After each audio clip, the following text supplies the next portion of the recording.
Hello and welcome to what are we doing? We're doing I Got My Miracle. Welcome to I Got My Miracle. I was like, welcome to I Got My Miracle. It's really a pleasure to be here. We're at Rythmia, obviously, and each week we select one individual from the field of miracles that represent sort of the miracle for this week. And I'm really honored to be here with you, Brother Greg. I'm so honored too, because everyone had a miracle this week, and I feel lucky to be able to share mine with our audience today. I feel lucky that you're here. It's been such a pleasure. We were having a great conversation before, and I was like, oh, this should be we should be recording this because this is really good. Yeah. Because you're a super interesting man. Thank you. Thank you, brother. So let's get right into it. Yeah. What was your miracle this week? So my miracle, and each time I've been here, so for the listeners, this is my fourth time. I'm right. super grateful for you. You've been here 2 of the times.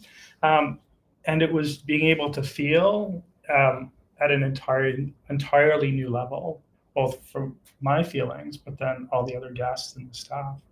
And I mean, I could cry now just thinking about it. It's been the most moving week of my life. You know what just occurred to me? What was different from the first time I heard you say that when we were walking over was, to me, that there's an underpinning of oneness and connection in what you just said, like a profound sense of oneness. And I've been feeling it all week. It's just built each day.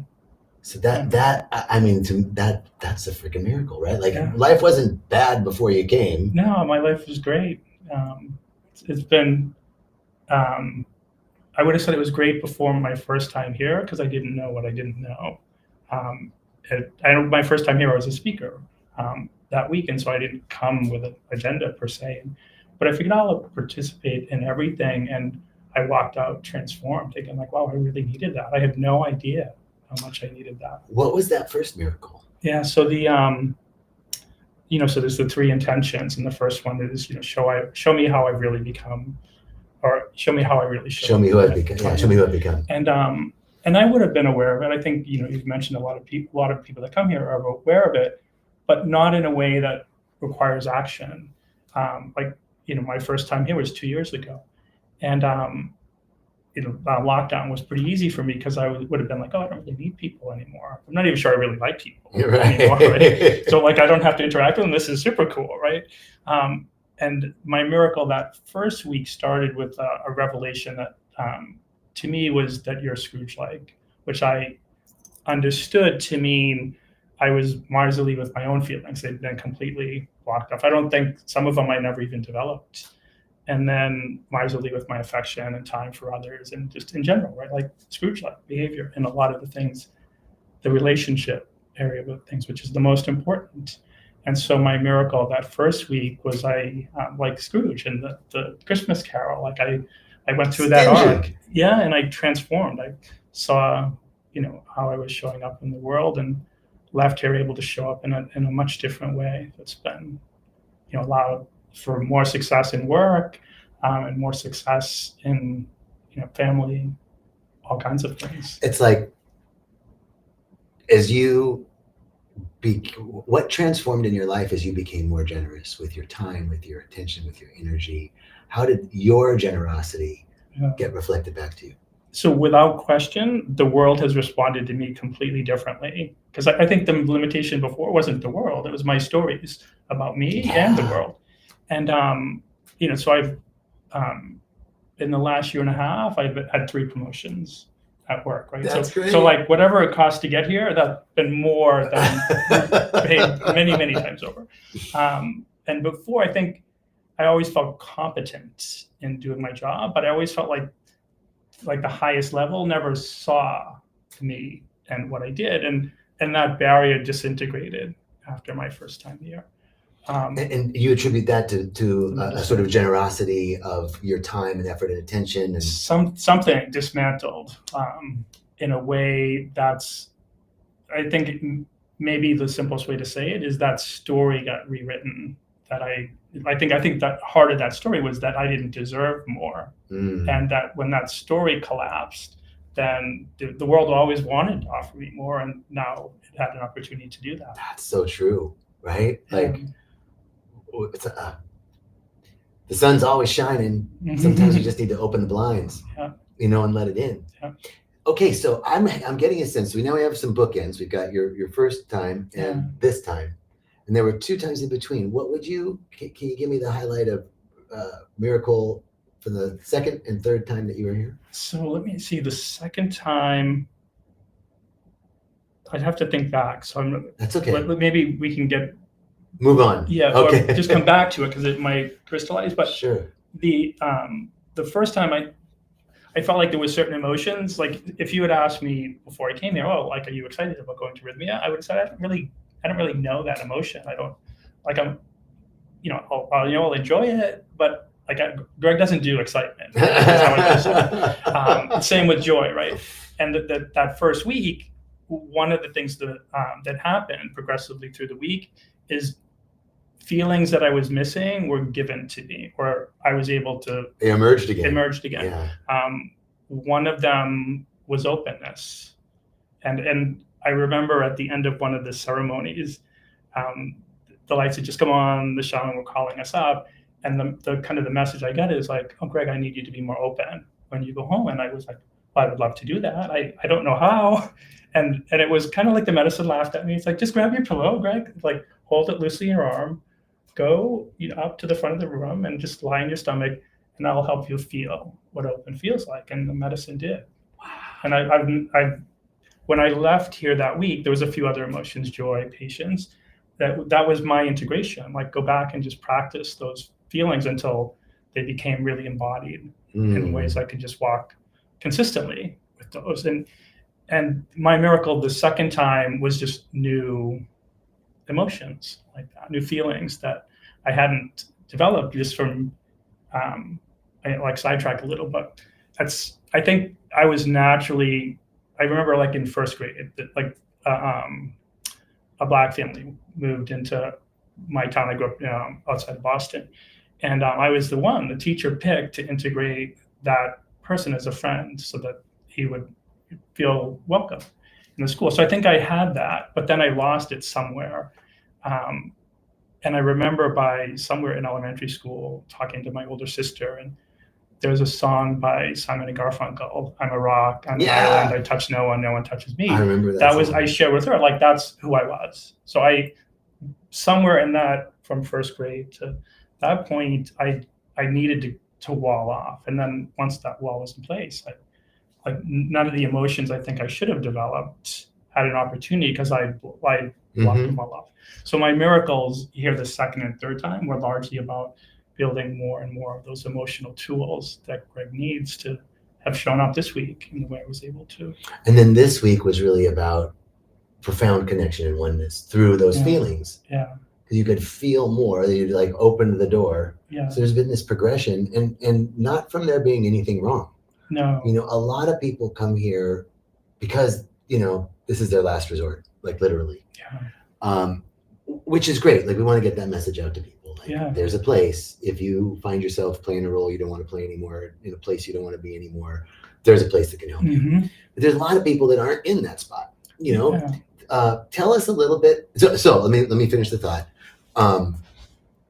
So you came from already like life's pretty good. Yeah. And stuff opened up and life just got even better. Life's magical now, bro. Right? Yeah. So you don't have to come with just I'm in severe trauma or addiction or at the end I'm at the bottom, right? We get a lot of people that come at the bottom, and this is a place for that. But there's also a lot of people that, like you, that are successful, happy, enjoying a good life, and wow, there's even more. Yeah, my roommate this time was one of those people, right? He came already an amazing man. Yeah. Really full life. We were sharing earlier today, and he was. Who's your roommate? Todd. Yeah. Oh, yeah. And he was in like tears of happiness that he's leaving here feeling more in ways that he couldn't have imagined when he came here last weekend. Yeah. Yeah. But and for me, I'd reached that desperation place in my late 20s. So I was an officer in the Navy, big drinker, Boston Irish, right? So I'm sure some audience can relate. In college, I was the social chairman and rush chairman of my fraternity. Like that was my archetype. In the Navy, I got my second DUI. I was probably it was in 1988, so I would have been 26, I believe. And the Navy at the time canceled my orders, said, all right, we've got new orders for you. You're going to alcohol rehab for the next 6 weeks. And of course, I didn't want to go. Like, drinking was my identity at that point. But I didn't really have a choice. I mean, I just got kicked out of the Navy, but I didn't want to do that. And I went through there, and I was open to I felt like, like intellectual Greg's brain wanted to know, like, I don't meet all these checklists for an alcoholic. Like, I've been out at sea for 2 months straight and never needed a drink. And it was interesting. I remember going to the AA group on the base, and the base librarian was a member. And so of course I'm questioning, like, I don't know that I need to be, like, I don't drink in my room by myself.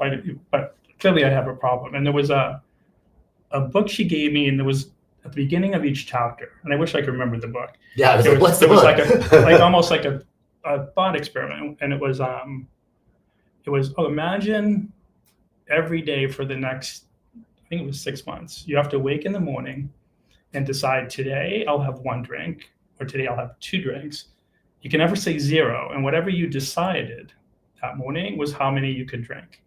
And I knew I couldn't make it 5 days and do 1 or 2. I could have gone 0 for 5, but once the switch was on, it was on. That seal's broken. Yeah. And so it was interesting. Like, I think that opened me to that I needed healing in that area. And then it wasn't so much something that was done for me in alcohol rehab, but things triggered me through the week, repeatedly. And really quickly I realized, okay, if I'm triggered, there's juice there for me. Like, I need to sort that out. And long story short, the triggers that week evolved with like me, like, finally realizing that my dad loved me, something that, like, it was always there, just I'd been blind to it. That I loved myself, that I could forgive myself for things that I was ashamed of, and not be ashamed anymore, not carry that baggage. And then, and finally I got to, I think it was Sunday, and this all happened my first week, so like super early. And the base chaplain showed some kind of a documentary, and it was all about animals and the super amazing things they do in nature, which are super amazing, like some of those things. And at the end, he said something like, do you think, like, with what you observe, there might be a higher power out there, whatever you choose to call it? And I was raised Catholic. For some reason, it never worked for me. Like, but that day I left there, went right to the chapel on base, walked in to the back. It was already ongoing, so I was in the last, like, pew, standing there, and basically said, like, I give up. Like, either show me you're there or pull the plug. Like, I can't go on. I in that moment I reached that place. Like, there was, I wouldn't say it was low, but I think alcoholism for me was like a slow suicide, in a sense. I don't think I was courageous enough for a more rapid one. And the sermon that day was The Lost Sheep. And I remember as I was hearing it, I was crying in that last pew, and I walked out cleansed. So that jump started me. So from that, I didn't need some of the things I think some of the guests here need, but I needed other things that rythmia and me being able to show up for me allowed me to have and continue to have. So I'll be back. So I love that, because we get a lot of people that have done a lot of work before coming. But even though you had done the really profound work, and what you shared sounds like what somebody would share from their first, few days of rythmia, right? Oh, I forgave myself. I forgave my father. I saw that I'm actually loved, and I actually love my dad. All the, had a connection with the divine and felt cleansed. Like, so, and yet you still came on your first trip here and did the 3 intentions. I did. Show me who I've become. And there was another aspect of who you'd become. Yeah. That to be revealed. Yeah. And so I think that's so beautiful, because it helps. You so kindly stated your intention before we started, which was to share from a place that would have make an opening for other people to see themselves coming here. Yeah. And which is beautiful. Thank you. And I think that piece that you just shared about, I've done a lot of work before coming, And yet there was still something here for me. So much more than I could. Like each time I've come here, I don't think my brain's been able to, when I entered, even remotely understand what I needed to leave here with, and which doesn't have to. Right. The nice thing is just showing up for ourselves and being present for the other guests, because they're all perfect as well, right? My job's not to fix anyone while I'm here, just to be present when they're sharing their emotions and not block those off anymore, like I would have had to. Now it's like, oh, I can, like, thank you for sharing this with me. I needed you to share just for my healing, right? Absolutely. That's another one of the things that I love about the classes at rythmia. You know, the ceremonies are great. Yeah. And so powerful and profound. It's in the classes where I feel like in that special dynamic of, you know, one person is sharing, and it's inevitable. That person always feels like, I don't want to take up too much space. You know, I don't want to take up too much time. I don't want to take up all the classes' time. And without fail, every single time I could ask, or people spontaneously say, no, this is good for us too. Absolutely. You know, and that powerful amplification that occurs in the classroom, like when one or two people share or allow a facilitator to work with them in front of the group, it impacts everybody. Oh, and it's like amplifies the healing. I think that's another one of the multiplication factors of this beautiful place. It's one of the reasons I have no desire whatsoever to do the plant medicine other than arrhythmia. For those people listening that haven't been blessed with an opportunity to be here, you know, from the moment I got here, my first time, the driver from the airport, the staff in the check-in, you know, the people at Roots, the food area here, and all the staff. I was blessed with you the first time I was here. It feels like family and home. Like, why would I want not to be back here as often as I can make the effort and the universe allows for it, which universe allows me to come pretty frequently. Yeah, that's awesome. So, that was so beautifully said. Thanks, you, brother. Yeah. Is there anything else that you'd like to share? Everything you've shared has just been so perfect. Thank you. No, I would just, you know, for the listeners, I would just say, you know, in a sense, I've heard this story from, you know, Dwayne and Ben, like kind of the sense of, oh, like the universe tricked me the first time to get me here, right? I didn't realize what I needed and that I would get it from here. And being a speaker the first time and coming feeling like, oh, I'm already good. I think had the invitation I'd had the first time been different, like, oh, like, brother, you should come because you need to heal something. No, I'm good. I did all that right in the past. So medicine got me here, however it needed to get me here. But my sense is that we all would benefit immensely from being here. So for people listening that are on the fence, like, should I go, should I not? If you're asking that question, I'm confident the answer is yes. You heard it from Greg. You know. So thank you, brother. Thank you so much. My pleasure, brother. Thank you. It's always a pleasure to have you here, and I can't wait for the next time. Yeah, October. Yes, I'll be here. Yeah. And thank you all so much for joining us, and we hope to see you here. So peace and blessings, and we'll see you next week. Have a great day. Thank you.